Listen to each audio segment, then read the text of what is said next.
Good morning and welcome to Backyard and Beyond. This morning we're visiting with Bob Nelson. We're going to be talking about the Green Ridge Steam and Gas Engine Antique Show. So good morning to you, Bob.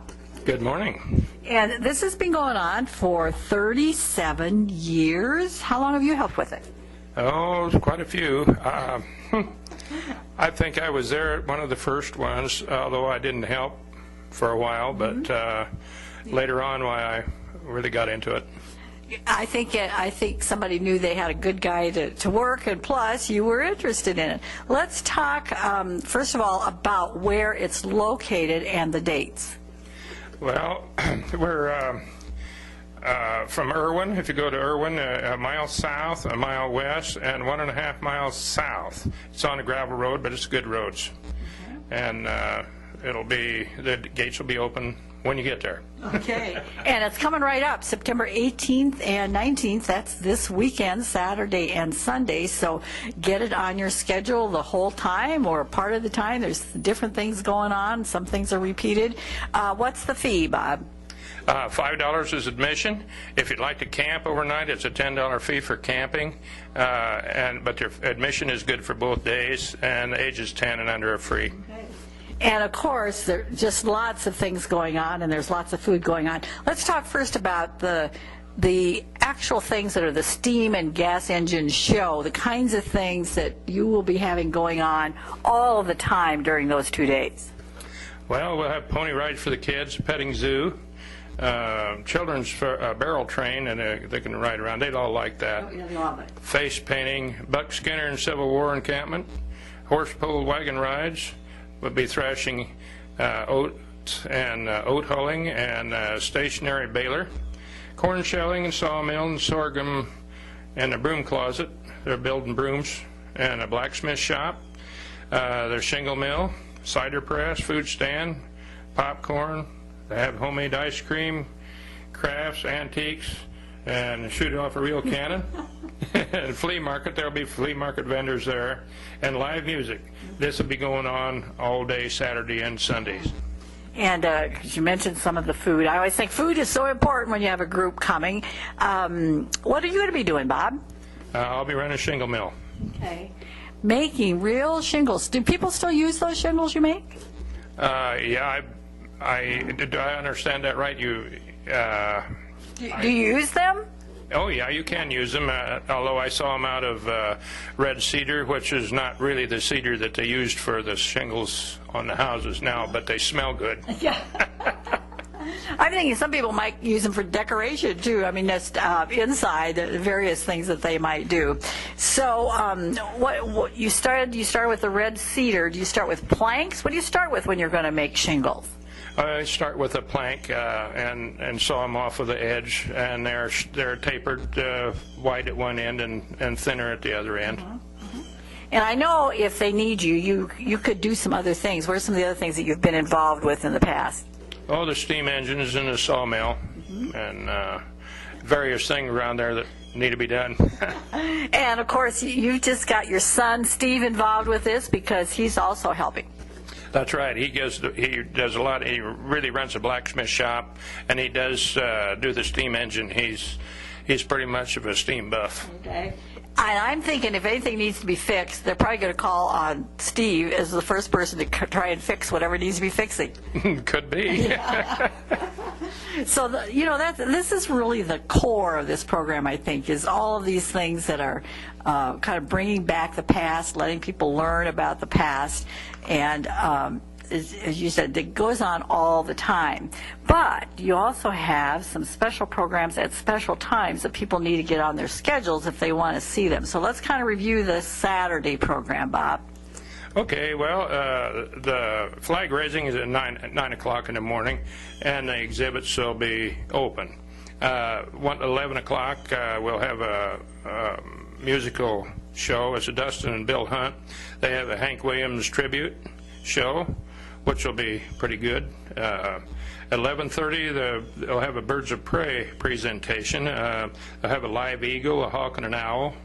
And a previously injured bird of prey will also be released back into the wild. This is a chance for people to get up close to an eagle. I mean, usually if you're lucky enough to see one at all, they're way in the distance. Now you get to see one really up close and see how big they are. Yeah, they're a terrific bird. Yeah. So this will be a great opportunity for folks. Okay, moving on to the afternoon. 1 o'clock, we'll have a pedal tractor pull from ages 4 to 13, and they do have the tractors there, so they'll be provided. At 1:30, the Dustin and Bill Hunt show will be on again, and at 2:30, the Living History program by the Sons of the Union Veterans of the Civil War. Okay, and you mentioned earlier on the things that are going on all the time that they'll actually have an encampment there. I mean, they'll be staying overnight. They'll be, if you miss the program, you can see them other times also. Right. They'll be there anytime you can visit with them. At 4 p.m., we go on, we have a parade.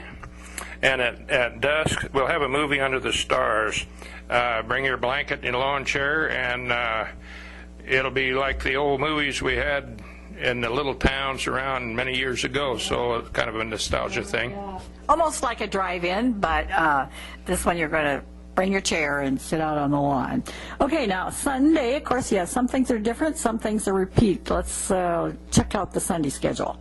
Well, 7:30 to 8, we have 8:30 we have a pancake breakfast.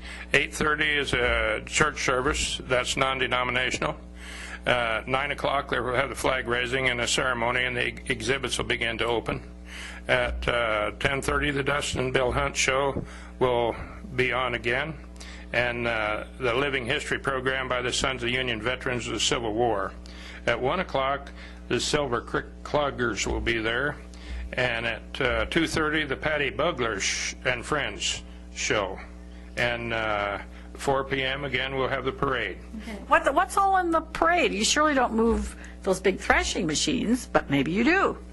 Oh yeah, we run usually put the steamer through there, and all of the restored tractors, old tractors, the older the better. We got some that are really pretty old, and can people bring their tractors, or is it just the tractors here? We're glad to have anybody that wants to bring a tractor or anything to show. We're glad to have them. Okay, and so there's that part where you can participate and bring your tractor. Then we had mentioned about the flea market. So if you're a vendor and you'd like to get in on this, I'm sure you could still get in on this. I'm guessing there's plenty of space. Yeah, we'll have space for vendors. There's a small charge for vendors, but there's room there. We're glad to have you. Okay.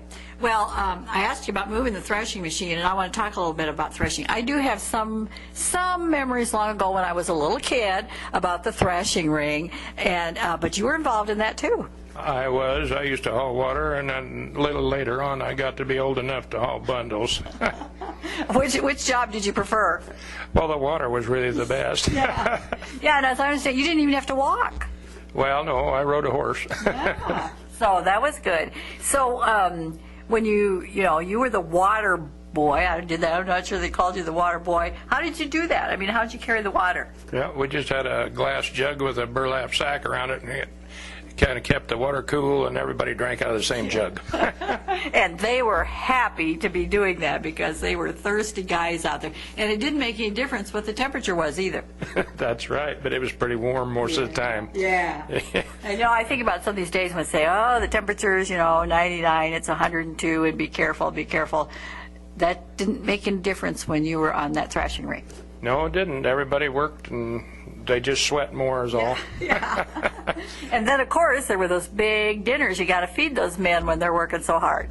That's right, we did. We usually had two tables that the ladies served, and gee whiz, they had to make dinner in those hot kitchens without any air conditioning, and an old stove that they burned cobs or wood in. Yeah, and I'm thinking most of the threshers were a little disappointed if they didn't have pie for dessert. I mean, this had to be a big meal, and everybody got involved. But that was one of the fun things, wasn't it? I mean, it was a whole neighborhood that got involved in this activity. You bet. Everybody got together. It was really a neighborhood thing. Mm-hmm. And about the pies, we'll have homemade pies up here at the food stand too. So. Ooh, you'll be able to get a good old homemade pie. Okay, another way to remember those good old days. And even though it was really hard work, there were lots of things that were that we really call them the good old days. Right. And if you get tired of walking around there, we'll have shuttle rides around to take you out in the field to watch them thrash and around the grounds there, so you don't have to walk too far. Okay, good point. Thanks for mentioning that, Bob. And we appreciate you bringing us up to date on the Green Ridge Steam and Gas Engine Antique Show this weekend, September 18th and 19th. Thanks to Bob Nelson. And until next time, just recall some of those good old days.